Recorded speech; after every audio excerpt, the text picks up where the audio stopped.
आप सभी का इस चैनल के ऊपर।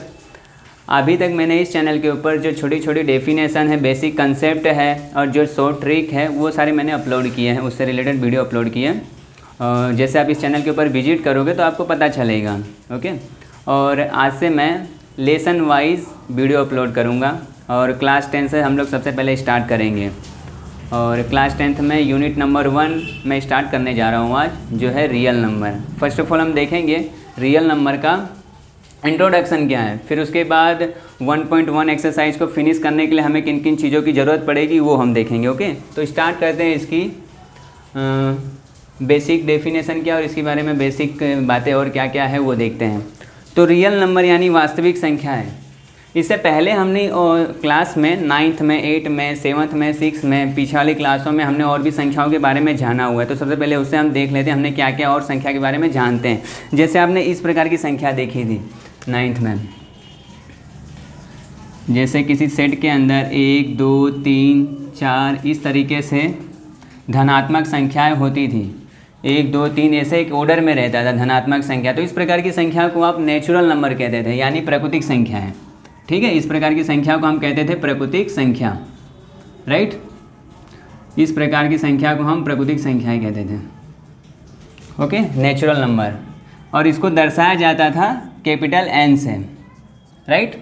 और इसी तरह से आपने दूसरा देखा था होल नंबर। होल नंबर यानी कि पूर्ण संख्या है। उसके अंदर कौन कौन सी संख्या होती थी? अगर इसी के अंदर मैं 0 डाल दूँ ना, मतलब 0 इसके अंदर आ जाए और बाकी की सारी संख्या यही हो, इस टाइप की, ठीक है, ऐसे अनंत तक हो, तो इस प्रकार की संख्या को हम होल नंबर कहते थे। होल नंबर यानी कि पूर्ण संख्या, राइट। और इसको दर्शाते थे, डिनोट करते थे W से, कैपिटल W से, राइट। और इन्हीं में से अगर मैं कुछ अलग प्रकार की संख्या अलग कर दूँ और उनका सेट बनाऊँ, उनका समुच्चय बना दूँ, जैसे 2 4 6 8 ऐसे करके अनंत तक मैं संख्या बनाता हूँ। 2 4 6 8 10, फिर 12 आएगा, 14 आएगा, ऐसे करके अनंत तक वो बढ़ते जाएगा। तो इस प्रकार की संख्या को हम इवन नंबर कहते थे। इवन नंबर यानी कि सम संख्या, ठीक है। इस प्रकार की संख्या को क्या कहा जाता था वहाँ पे? सम संख्या। मीन्स कैसी संख्या है? सम संख्या यानी क्या हो, कौन सी संख्या होगी कि ऐसी संख्याओं का समुच्चय जिसमें 2 का भाग चला जाए। इस प्रकार की संख्या को हम क्या कहते थे? Even number. ओके, और अगर इन्हीं में से मैं इस प्रकार की संख्या अलग कर दूं, कैसी? 1 3 5 7 फिर 9 ऐसे करके मैं अलग कर देता हूँ अनंत तक, तो इस प्रकार की संख्या को क्या कहते थे? विषम संख्या, मीन्स ओड नंबर, राइट। इस प्रकार की संख्या को कहा जाता था विषम नंबर। मीन्स कि ऐसी संख्या है जिसके अंदर 2 का भाग ना जाए, उसे हम ओड नंबर कहेंगे, राइट। और इसी प्रकार से इसी सेट के अंदर 0 से पहले वाली संख्या भी ऐड कर दूँ ना, लाइक ऐसे मान लो 0 से पहले जो संख्या जो आती है -1, फिर -1 से पहले आती है -2, -2 से पहले -3। इस तरीके से इस तरफ जितना भी जाओगे ना, तो उतने सारी संख्या किस रूप में हमें मिलेगी? माइनस के रूप में। और यहाँ पे जाओगे तो इस तरफ तो क्या है? प्लस संख्या, प्लस वाली 0 है, 1 है, 2 है, 3 है, इस तरीके से वाली संख्या है ही है, राइट। मीन्स कि अगर इसी सेट के अंदर हम नेगेटिव नंबर डाल देना तो इस प्रकार के समुच्चय को वहाँ पर हमने पढ़ा था इंटीजर यानी पूर्णांक संख्या, ठीक है। इस प्रकार की संख्या को हम क्या कह रहे थे? पूर्णांक संख्या। और इसको दर्शाते थे I से, और बहुत सारी बुकों में है ना इसे Z से भी दर्शाया हुआ है, तो Z से भी इसको दर्शाते हैं और वहाँ पे उसको जेली नंबर भी पढ़ा जाता था, राइट। मीन्स कि ऐसी संख्या का सेट जिसके अंदर पॉजिटिव नंबर भी हो, नेगेटिव भी हो और 0 भी शामिल हो, तो इस प्रकार के सेट को, इस प्रकार के समुच्चय को पूर्णांक कहेंगे। ओके, फिर अगर इन्हीं में से मैं कुछ संख्या इस प्रकार की अलग कर दूँ, जैसे 2 3 5 7 इस प्रकार की संख्या अगर अलग कर दूँ ना, तो इस प्रकार के सेट को क्या कहते थे? तो इस प्रकार के सेट को कहा जाता था prime number. Prime number means क्या? अविभाज्य संख्या। ओके, अविभाज्य संख्या का मतलब क्या है? तो अविभाज्य संख्या मतलब ऐसी संख्या कि जिनका केवल 2 गुणनखंड हो, ओनली फॉर 2 फैक्टर हो, और वो फैक्टर भी फिक्स होगा। क्या होगा? मान लो अगर आप 2 का फैक्टर निकाल रहे हो ना, 2 अविभाज्य संख्या कैसे? तो इसका 2 फैक्टर होगा, एक तो 1 होगा और दूसरा ये संख्या खुद ही हो जाएगी, इट सेल्फ हो जाएगी। इट सेल्फ यानी ये खुद ही हो जाएगा, मतलब इसका आपका कोई फैक्टर पूछे तो आएगा 1 और 2, राइट। इस प्रकार के सेट को हम अविभाज्य संख्या कहेंगे। और अगर इन्हीं में से मैं ऐसी संख्या अलग कर दूं, कैसी? मान लो कि यहाँ पे 4 6 8 9, ऐसे करके आगे तक बढ़ाऊँ तो इस प्रकार की संख्या को कहा जाता था क्या? इस प्रकार की संख्या को हम कहते थे विभाज्य संख्या, यानी कि कंपोजिट नंबर। ओके, इस प्रकार की संख्या को कहा जाता है विभाज्य। मीन्स कि ऐसी संख्या का सेट जिसका गुणनखंड 2 से ज़्यादा हो। ओके, 2 से कम नहीं होगा ना 2 के बराबर होगा, हमेशा 2 से ज़्यादा गुणनखंड होगा। कोई भी एक ले लो आप, जैसे मान लो 4 है तो इसका गुणनखंड क्या होगा? एक तो 1 होगा और 4 तो होगा ही साथ में, और क्या होगा? और 2 भी होगा। मतलब कि ऐसी संख्याओं का समुच्चय है जिसका गुणनखंड 2 से ज़्यादा है। तो इस प्रकार की संख्याओं के समुच्चय को ही हम कंपोजिट नंबर अथवा तो विभाज्य संख्या कहते हैं। ठीक है, उसके बाद हमने पढ़ा था रेशनल नंबर के बारे में। रेशनल नंबर को दर्शाया जाता है क्यू से। ओके, तो रेशनल नंबर अब किसे कहते थे? तो जिसकी शक्ल ऐसी हो P/Q जैसी, लाइक कैसे 1/2 हो, 3/4 हो, 5/6 हो, इस प्रकार की जो संख्या होती है मतलब बटे वाली हो, तो इस प्रकार की संख्या को हम रेशनल नंबर कहते थे। और एक बात, Q यहाँ पे कभी भी 0 नहीं होगा, क्योंकि अगर Q 0 हो गया ना तो बटे में तब तो नॉट डिफाइन बन जाएगा, और डिफाइन होगा नहीं। ठीक है, मीन्स ऐसी संख्या जो बटे वाली हो उसे हम परिमेय संख्या कहेंगे। ओके, फिर और इसके बाद आता है अपरिमेय संख्या। अपरिमेय संख्या को दर्शाते हैं Q डैश से। तो जिसकी शक्ल P/Q जैसी ना हो उसे हम इरेशनल नंबर कहेंगे। जो रेशनल ना हो तो क्या हो जाएगा? वो इरेशनल नंबर होगा। ओके, इसके अलावा भी हमने रेशनल और इरेशनल नंबर के बारे में अलग से वीडियो बना के रखा हुआ है, लिंक में इसका आपको डिस्क्रिप्शन में मिल जाएगा। अगर आपको ज़्यादा जानकारी चाहिए रेशनल और इरेशनल नंबर के बारे में तो एक बार आप विजिट करना, तो आपको पता चल जाएगा। ओके, अभी हम लोग खाली यहाँ पे यही देख रहे हैं कि जो बटे वाली संख्या जितनी भी होती है वो रेशनल नंबर होगी, और जो बटे वाले नहीं होंगे मतलब कि कैसे होंगे, फिर वो रूट में आ जाएंगे। रूट में 2, रूट में 3, जिसका परफेक्ट रूट ना होना तो वो सारी की सारी संख्या अपरिमेय संख्या होती है। राइट, तो ये हो गया अपरिमेय संख्या। फिर उसके बाद आता है रियल नंबर। रियल नंबर को मैं यहाँ पे लिख देता हूँ ऊपर। अब रियल नंबर किसे कहेंगे? वास्तविक संख्या। तो वास्तविक संख्या के अंदर ये सारी की सारी संख्या क्या हो जाएंगी? इंक्लूड हो जाएंगी। तो ये सारी की सारी संख्या अगर आपसे कोई पूछे कि किसके अंदर समावेश होंगे, किसके अंदर मिलेंगी, तो वहाँ पे जवाब आएगा रियल नंबर के अंदर मिलेंगी। ठीक है, यानी रियल नंबर के अंदर नेचुरल नंबर भी होगा, होल नंबर भी होगा, इंटीजर भी होगा, रेशनल नंबर भी होगा और इरेशनल नंबर भी होगा। इसके अलावा फिर सम, विषम और प्राइम, कंपोजिट नंबर, ये भी सब इसके अंदर मिल जाएंगी हमें। ठीक है, तो इस प्रकार की संख्या को वास्तविक संख्या कहते थे। अब इसके बाद एक छोटा सा बेसिक डेफिनेशन और उसे हम देख लेते हैं। इसे मैं डस्ट कर देता हूँ।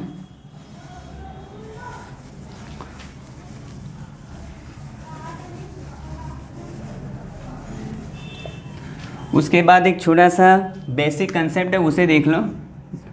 वो है यूक्लिड डिवीज़न लेमा। लेमा मतलब क्या? लेमा मतलब कि प्रमेय का जो छोटा पोर्शन होगा, प्रमेय को हम जब प्रूव करते हैं ना, कोई स्टेटमेंट हो उसी को हम प्रमेय कहेंगे। अगर वो प्रमेय है तो उसको जब प्रूव करोगे तो उसका जो प्रूफ होगा ना वो लेमा की तुलना में बड़ा होता है। ठीक है, यानी प्रमेय का जो छोटा भाग होगा ना उसी को हम लेमा कहते हैं। ठीक है, थ्योरम का छोटे भाग को हम लेमा कहेंगे। राइट, अब इनका लेमा क्या है यूक्लिड का? यूक्लिड ने डिवीज़न के लिए लेमा दिया। उन्होंने ये बताया कि अगर 2 इंटीजर लो, कोई भी 2 इंटीजर ले लो, यहाँ मैं लिखता हूँ कोई भी 2 इंटीजर, एनी 2 इंटीजर, एनी 2 कोई भी पॉजिटिव इंटीजर लो, एनी 2 पॉजिटिव इंटीजर, वो इंटीजर हम ले लेते हैं ए और दूसरा ले लेता हूँ मैं क्या? बी। तो इनके लिए एग्जिस्ट होगा, देयर एग्जिस्ट, इनके लिए है ना एग्जिस्ट होगा इंटीजर, इनके लिए इंटीजर एग्जिस्ट होगा। कौन सा इंटीजर आएगा? एक आएगा क्यू आएगा और दूसरा आ जाएगा इनके लिए आर, और वो इनके साथ इस तरीके का व्यवहार करेंगे। कैसा व्यवहार करेंगे? ए बराबर बी क्यू प्लस आर जैसा। और यहाँ पे जो आर है वो क्या होगा? वो आर का मान हमेशा 0 से बड़ा, यहाँ लिखता हूँ 0 से बड़ा होगा, आर का मान 0 के बराबर होगा, और जो यहाँ पे बी है उससे छोटा होगा। ठीक है, यहाँ आर, एक मिनट, आर का मान ये होगा। और एक बात, यहाँ पे जो ए और बी है, ए और बी की तुलना करें ना तो ए का मान हमेशा बड़ा होगा। देखो एक एग्जांपल से समझते हैं। यहाँ पे ए बी क्यू आर क्या है तो वो क्लियरली पता चलेगा। एक मैं एग्जांपल लेता हूँ, जैसे मान लो यहाँ पे 30 है और एक है 35, इनके बीच का मुझे HCF निकालना है, हाईएस्ट कॉमन फैक्टर निकालना है। किसकी मदद से निकालना है? तो हमें निकालना है यूक्लिड डिवीज़न लेमा की मदद से HCF निकालना है। तो फर्स्ट ऑफ ऑल आपको क्या करना है? फर्स्ट ऑफ ऑल ए और बी का सिलेक्शन करो। यहाँ पे ए कितना होगा? तो कहना सर यहाँ पे ए है ना 35 हो जाएगा। क्यों? क्योंकि ए हमेशा बी से बड़ा होगा, राइट। और बी कितना होगा? तो बी कहना यहाँ पे 30 होगा क्योंकि वो छोटा है।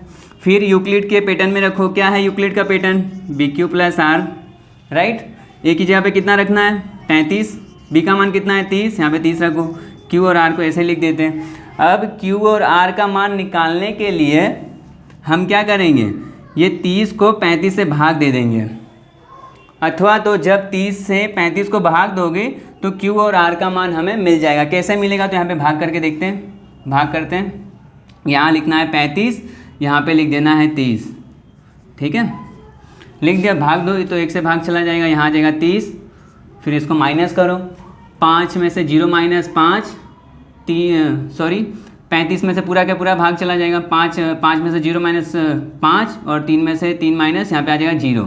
और ऐसे भी हो सकता है 35 में से 30 माइनस करो, डायरेक्ट भी भाग हो जाएगा 5। ओके, अब ये जो 5 आया है ना, ये हमारा है R का मान, यानी रिमाइंडर इसे बोलते हैं, ठीक है। और ये जो आया ऊपर इसे कहेंगे Q, ये हमारा है Q का मान, राइट। जो जिसका मान है वहाँ पे रख देते हैं हम 30, यहाँ पे है 35, तो इसको मैंने ऐसे ही कॉपी कर दिया। और Q का मान कितना आया हमारा? 1, भाग दोगे तो फिर प्लस R का मान कितना आया? तो कहना आया 5। ओके, जो मान आया था वो मान हमने अभी सब्स्टिट्यूट कर दिया। अब अगले स्टेप में क्या करना है वो इम्पोर्टेंट है। अगले स्टेप में यहाँ पे जो 30 है इसको यहाँ पे लिख दो, और ये जो 5 है इसको हमें लिख देना है यहाँ पे। अब ये दोनों संख्या के लिए Q और R का मान नया मिलेगा। अब वो कैसे मिलेगा? तो Q और R का मान नया लेने के लिए हमें इससे इसको भाग कर देना है। तो भाग करो, 5 से हमें 30 को भाग करना है, तो 5 से भाग करोगे तो 6 का भाग चला जाएगा, 6 से चला जाएगा, 5 × 6 = 30, यहाँ पे आ जाएगा 30। माइनस करो 0 से 0 - 0, 3 में से 3 - 0। अब ये जो मान आया ना वो हो गया R का मान, और इसे हम कहते थे Q, राइट। सब्स्टिट्यूट करो, Q की जगह पे आ जाएगा कितना? 6, और R की जगह पे कितना आ जाएगा? 0। तो जिस स्टेप में ये 0 आ जाए ना, उस स्टेप में हम B का मान चेक करते हैं। जो B का मान होगा वही हमारा फाइनल आंसर होता है, वही हमारा क्या होगा? Final answer. हमारा फाइनल आंसर क्या निकालना था हमें? HCF निकालना था। किसका? 30 और 35 के बीच का। तो कितना आ जाएगा? वो आ जाएगा 5। इस तरीके से निकालेंगे। एक मैं ऐसा और एग्जांपल लेता हूँ, वो फिर उस पर भी हम प्रैक्टिस थोड़ा करते हैं। ओके, बुक का ही लेते हैं एग्जांपल।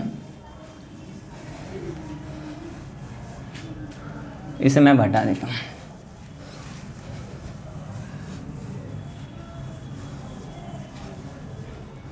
बुक में 1.1 एक्सरसाइज स्टार्ट कर देते हैं, उसमें से लेते हैं। एग्जाम्पल भी हमें अच्छे खासे दिए हुए हैं। फर्स्ट है क्या? 135 और 225, इनका हमें HCF निकालना है। और दूसरा क्या है? दूसरा है 196 और 38220, राइट। ये दो को निकालते हैं, फिर उसके बाद करते हैं।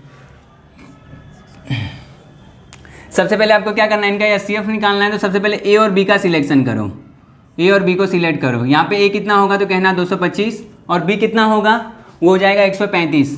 क्यों? क्योंकि A हमेशा क्या होगा? बड़ा लेना है हमें, A हमेशा B से बड़ा होगा। अब फिर उसके बाद क्या करो? A = BQ + R लगा देना है। किसका पैटर्न है? यूक्लिड डिवीज़न लेमा पर से लगा देना है ये हमें। फिर यहाँ पे सब्स्टिट्यूट करो, मान कितना आएगा? यहाँ पे 225, और यहाँ पे B की जगह पे आ जाएगा 135। Q को ऐसे ही रखना है और R को भी ऐसे ही रखना है। क्यों? क्योंकि यहाँ पे हमें नया मान मिलेगा।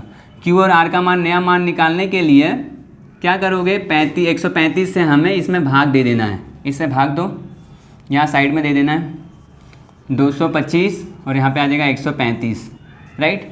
1 से भाग चला जाएगा, यहाँ आ जाएगा 1, यहाँ आ जाएगा 135। माइनस करते हैं, उसके बाद क्या किया जाएगा? माइनस। 5 में से 5 - 0, 22 में से 13 माइनस, आ जाएगा यहाँ पे 9, राइट। अब ये जो मान आया ना, ये हो गया हमारा R का मान, और ये हो गया किसका मान? Q का मान।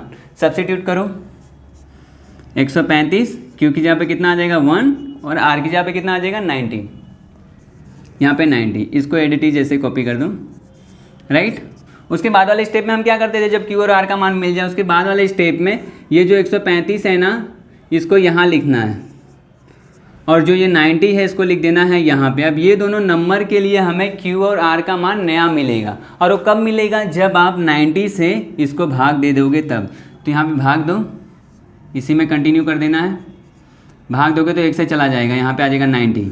माइनस करोगे तो यहाँ पे कितना आएगा, 5 में से 0 माइनस आ जाएगा 5, 13 में से 9 माइनस कितना आएगा, आ जाएगा 4।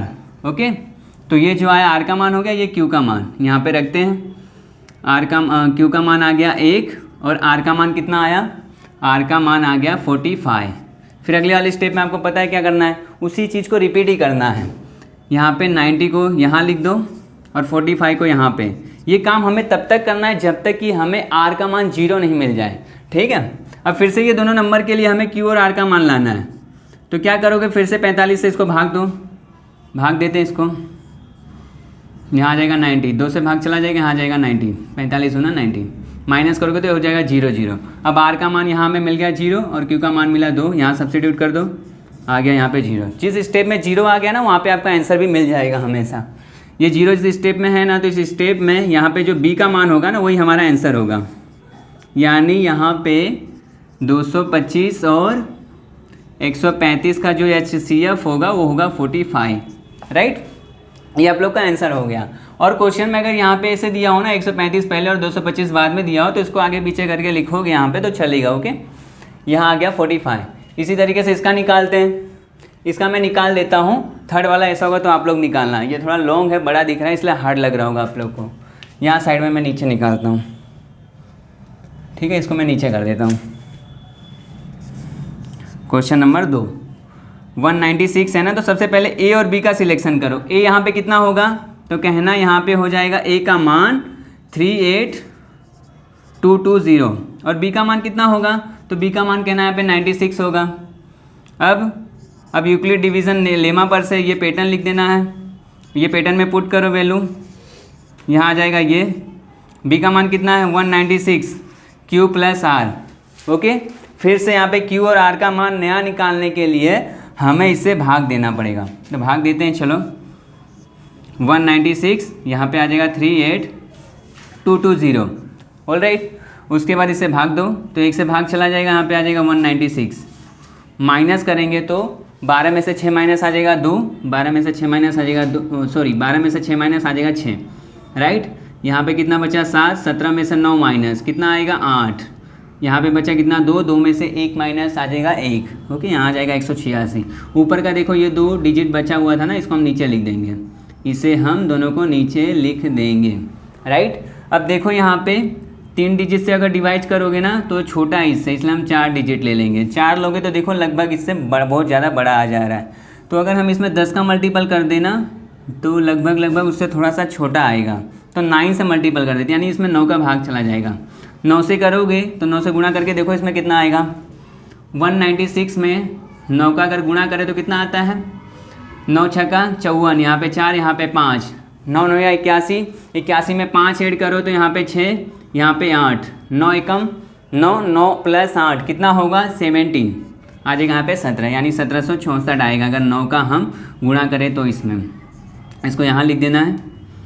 ओके, उसके बाद क्या करते हैं हम, माइनस 2 में से 4 माइनस होगा नहीं, 12 में से 4 माइनस आ जाएगा 8 यहाँ पे, फिर यहाँ पे 15 में से 6 माइनस आ जाएगा 9, फिर 7 में से 7 माइनस 0, 1 में से 1 माइनस 0। ऊपर का देखो ये वाला बचा हुआ था ना, इसको हम नीचे लिख देते हैं 0। ओके, यहाँ पे आ गया कितना ये। अब देखो इसमें अगर हम 5 का मल्टीपल कर देना तो हमें मिल जाएगा 980। गुणा करके ऐसा होगा तो आप लोग देख लेना, अगर 5 का इसमें गुणा कर दे तो आ जाएगा ये 980। अब इसको माइनस करते हैं, ये आ जाएगा 0, ये आ जाएगा पूरा 0, यानी R का मान हमें मिल जाएगा यहाँ पे 0 और Q का मान मिल जाएगा हमें ये। यहाँ पे सब्स्टिट्यूट करते हैं। फर्स्ट ऑफ ऑल इसे ऐसे ही लिख दो, ऑलराइट। उसके बाद 196 Q की वैल्यू कितनी है, Q की वैल्यू है 195 प्लस R आ गया 0। तो जिस स्टेप में R 0 आ जाए उसी स्टेप में यहाँ पे जो B का मान होगा वही हमारा फाइनली आंसर होता है। यानी यहाँ पे HCF कितना आ जाएगा, ये दोनों का HCF आ जाएगा 196। ये हमारा फाइनली आंसर हो गया, राइट। इसी तरीके से थर्ड वाला जो है वो तो छोटा ही इसी टाइप का ही है लगभग, ठीक है। तो उसे आप लोग करना। हम लोग आते हैं क्वेश्चन नंबर 2 पे।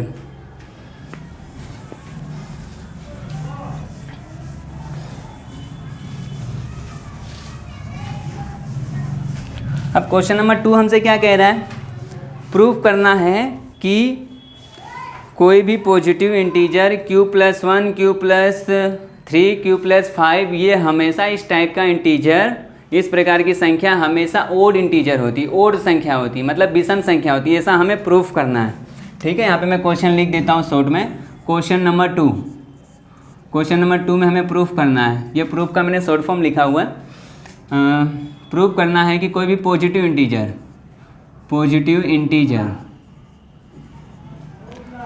इंटीजर किस टाइप की हो, q+1, q+3, q+6, q+5, ये क्या होगी, ये हमेशा ओड इंटीजर होगी,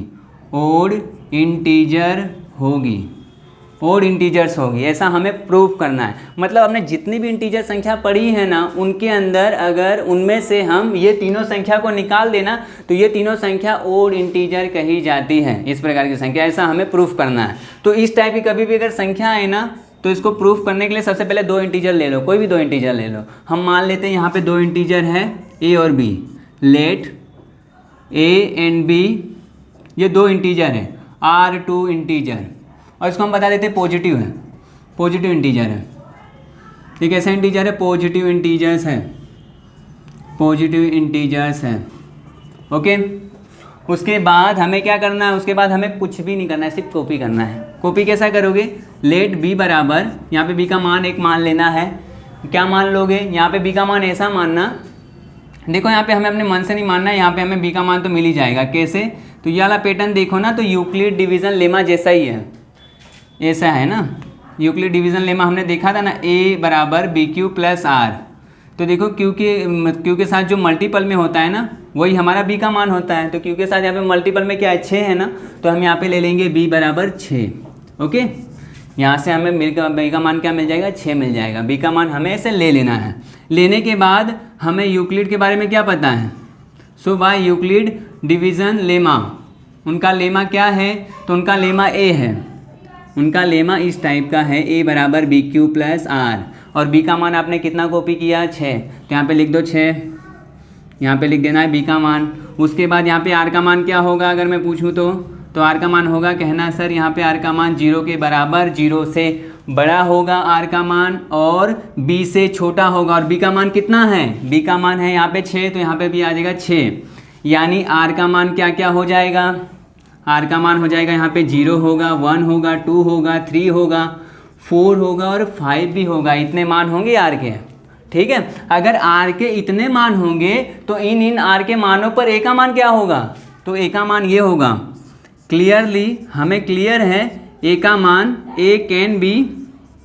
a का मान होगा यहाँ पे 6q + 0। अगर r का मान 0 हो तो a का मान ये होगा। ठीक है, अगर r का मान क्या हो, अगर r का मान 1 हो तो a का मान ये मिलेगा हमें। ओके, अगर r का मान 2 हो तो a का मान हमें ये मिलेगा। ठीक है, अगर r का मान 3 हो तो a का मान हमें ये मिलेगा। अगर यही r का मान 4 हो तो a का मान हमें ये मिलेगा।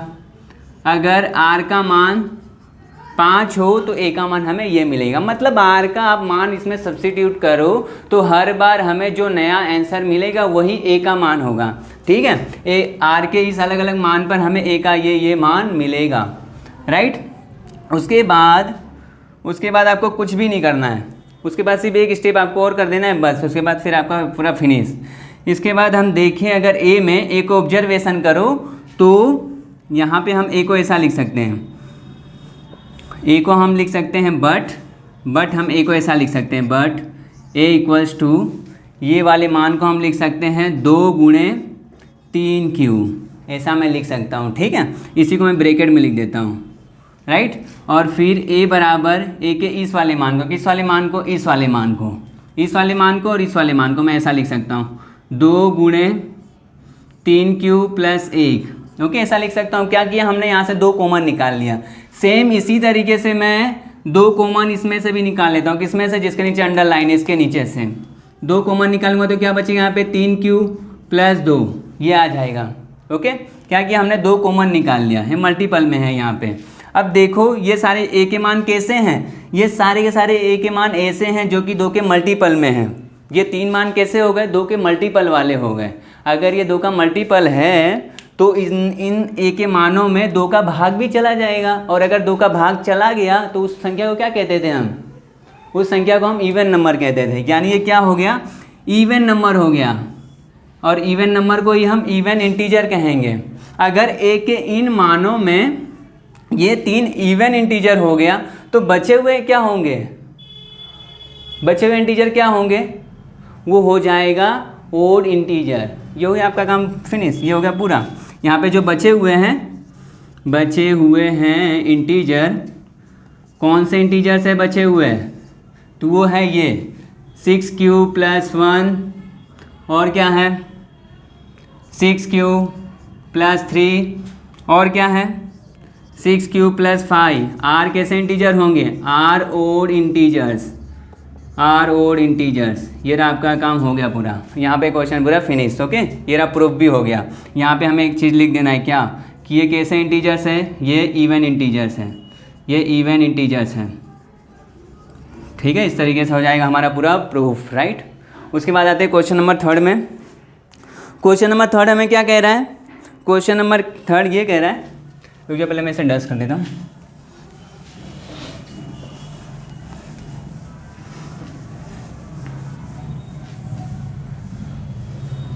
क्वेश्चन नंबर 3 हमें कह रहा है कि यदि 32 और 616, यहाँ लिखता हूँ मैं क्वेश्चन नंबर 3, यहाँ पे 2 ग्रुप है, एक 32 जन की ग्रुप है और दूसरा 616 लोगों की ग्रुप है। 32 जन है और जो 616 लोग हैं उनकी खासियत ये है कि इनके पास है ना बैंड है, इनके पास बैंड बाजा है, ये नाचने के लिए एकदम रेडी है, और इनके पास विदाउट बैंड है, इनके पास बैंड नहीं है।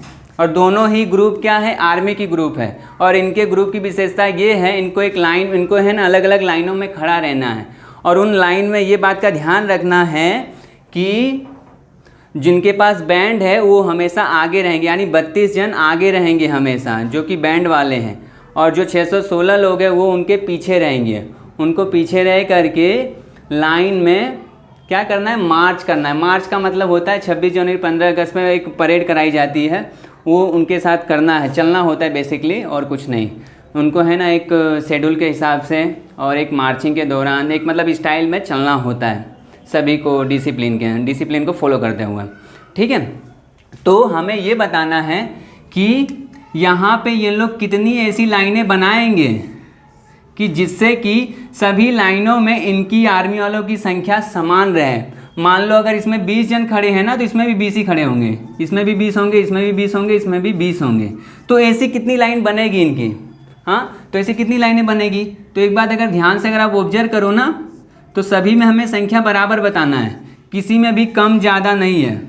तो इस केस में अगर हम HCF निकाल लेना किसका, 32 और 616 का, तो हमें हमारा आंसर मिल जाएगा, राइट। तो आप लोग इसका HCF निकालना तो आंसर आ जाएगा। उसके बाद आते हैं हम क्वेश्चन नंबर 3 में, इसको मैं डिस्कस करता हूँ। क्वेश्चन नंबर 3 था ना, 4 पे आते हैं। क्वेश्चन नंबर 4 हमसे क्या कह रहा है, क्वेश्चन नंबर 4 कह रहा है कि यदि पॉजिटिव इंटीजर्स का स्क्वायर करें ना तो वो 3m या 3m + 1 के फॉर्म में आएगा। यहाँ मैं लिखता हूँ, शॉर्ट में लिख देता हूँ, प्रूव दैट पॉजिटिव इंटीजर्स का अगर हम स्क्वायर कर देना तो वो या तो 3m के फॉर्म में आएगा या फिर 3m + 1 इस फॉर्म में आएगा। अगर हम पॉजिटिव इंटीजर्स को स्क्वायर करके सोल्व करें ना तो वो इस फॉर्म में आएगा या तो इस फॉर्म में आएगा। देखते हैं कैसे प्रूफ होगा ये। प्रूफ में सबसे पहले क्या करना है, 2 इंटीजर ले लेना, a और b, राइट। 2 इंटीजर हम ले लेते हैं, a एंड b। कोई भी 2 इंटीजर ले सकते हो, x y भी ले सकते हैं, नो डाउट, लेकिन 2 ही इंटीजर्स लेना है। r ये क्या है, 2 इंटीजर्स है। कैसे इंटीजर्स है, तो पॉजिटिव इंटीजर्स है। यहाँ पे मैंने पॉजिटिव को शॉर्ट में लिखा, आप लोग पूरा लिखना है एग्जाम में, पॉजिटिव इंटीजर्स। ओके, उसके बाद आपको क्या करना है, कॉपी पेस्ट करना है। b का मान यहाँ पे लेना है। क्या लोगे b का मान, तो b का मान हमें यहाँ क्वेश्चन में से देख के करना है। अगले वाले क्वेश्चन नंबर 2 में हमें बी का मान डायरेक्टली मिल गया था, क्योंकि वहाँ पे यूक्लिड डिवीज़न लेमा पर से ए बराबर बी क्यू प्लस आर पर से आपको मिल जाता था। क्यू के साथ जो भी मल्टीपल में वही बी का मान है, डायरेक्टली हम पहचान लेते थे, आइडेंटिफाई कर लेते थे। लेकिन यहाँ पे देखो तो बी क्यू प्लस आर वाला फॉर्म नहीं है, तो हमें यहाँ पे बी का मान डायरेक्ट नहीं मिलेगा। यहाँ पे अब जो यम है ना वो एक कांस्टेंट है, तो हमें अब यहाँ पे बी का मान अपने मन से लेना पड़ेगा। अब हम बी का मान क्या लें ऐसा, तो बी का मान हमें ऐसी संख्या लेनी है कि जिसका अगर हम स्क्वायर करके सोल्व करें ना तो आसानी से हम 3 कॉमन निकाल सकें। ऐसी संख्या लो, तो ऐसी कौन कौन सी संख्या, तो जो 3 का गुणनखंड होगा ना वही 3, उसी में से हम 3 आसानी से कॉमन निकाल सकते हैं।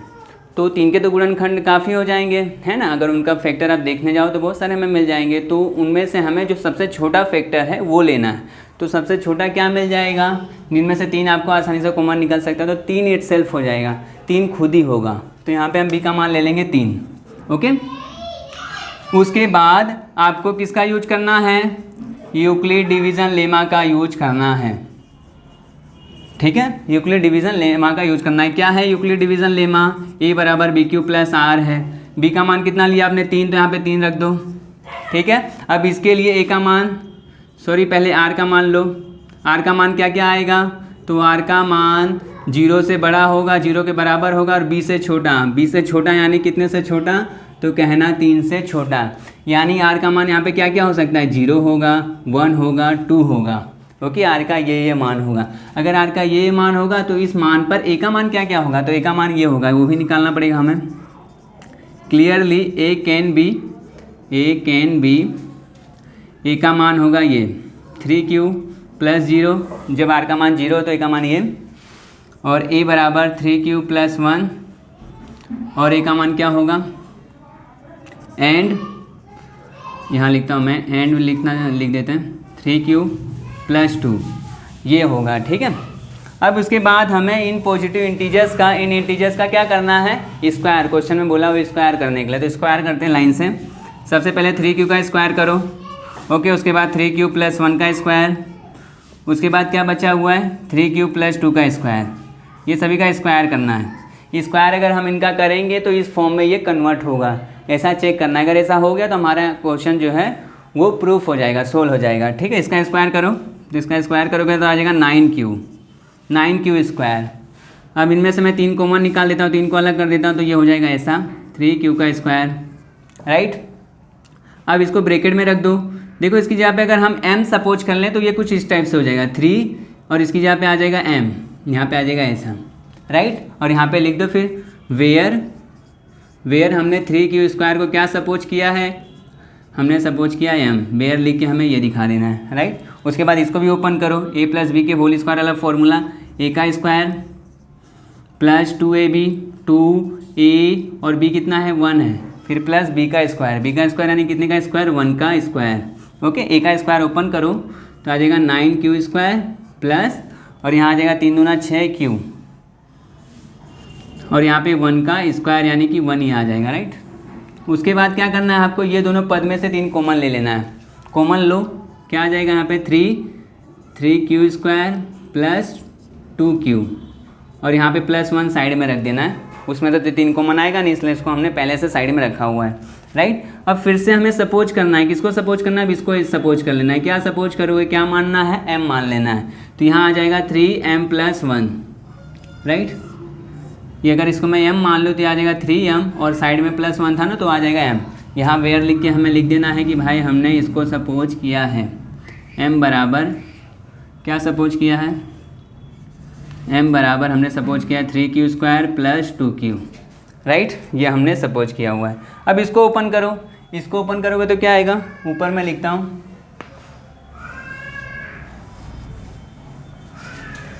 ओके,